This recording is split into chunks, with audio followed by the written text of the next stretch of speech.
away next time you come and away we won't work. Yeah, I know. Okay, so we hit balls for quite a while.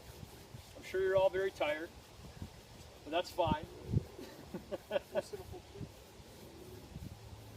So we talked about a lot of stuff, and I hope we can kind of get back to the core of what we started with, which is understanding what the club face and the club path do to the golf ball, right?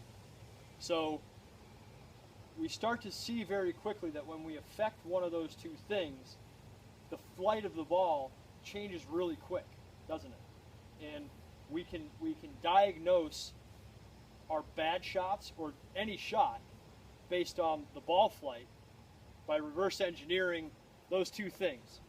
If it starts left and keeps going left, it's probably an over-the-top swing with a closed club face.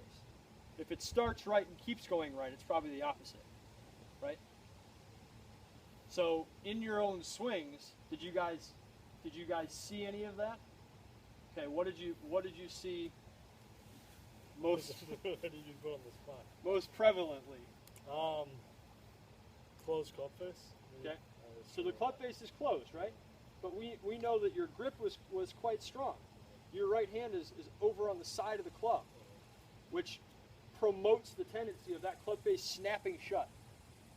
So by adjusting your grip and taking a grip that's a bit more neutral on top of the club, I would imagine that you're going to hit a lot less hooks.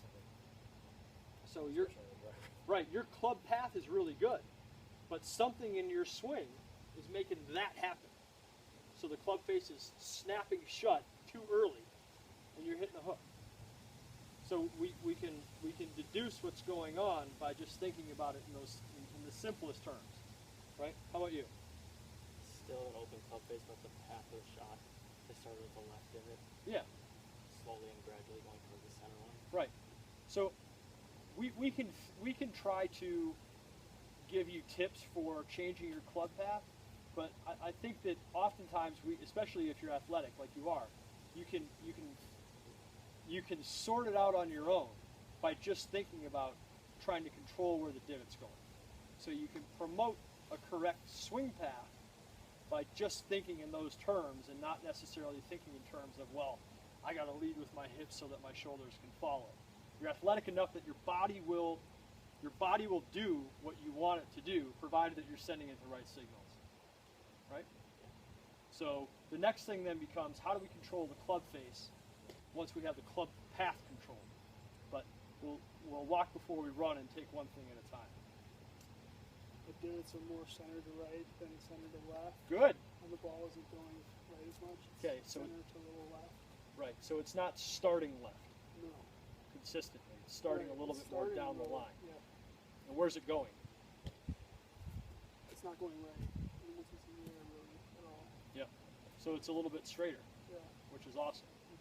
I think that in your swing, you've got a tendency of how you were swinging, coming across the ball, and then holding the club face open, again, to try not to hit a hook. When we're making a swing where the path is a little bit straighter, it makes it easier to just let the club face rotate how it wants to, instead of feeling obligated to Force it to do that. Yeah. So that will make you hit it further, not because you're swinging harder, but because you're putting less spin on the ball in the incorrect way. So should give you a lot more consistency as well. Neutral grip with a slight closed face, and then the divots are relatively straight. Yeah. Yeah. And then I'm getting that slice still. Yep. And then so that was pretty much the follow through Right. of the body weight more than anything. Exactly. So we know that your swing is traveling out to the right, and you're guiding the club out to the right. This elbow is above this elbow. The club face has to be open. It's a softball swing. Exactly right. The beer league softball. So by thinking about it in terms of whether it's your shoulder coming around, like you said, whether it's your left elbow traveling underneath your right, or just the club face following your body, Right. all of those things will help to promote the club face closing. and it's just about practicing to find which one takes, which one makes most sense to you. Right. Because there's no silver bullet for any of this stuff. It's all different and unique to the individual person. So, really good job. I think that hopefully you guys can take some of this into what we work on over the next couple of lessons, and most importantly, be able to diagnose your own errors or successes for what they are. So let's grab a sand wedge, a 9 iron, and a 7 iron, and go to the chipping green.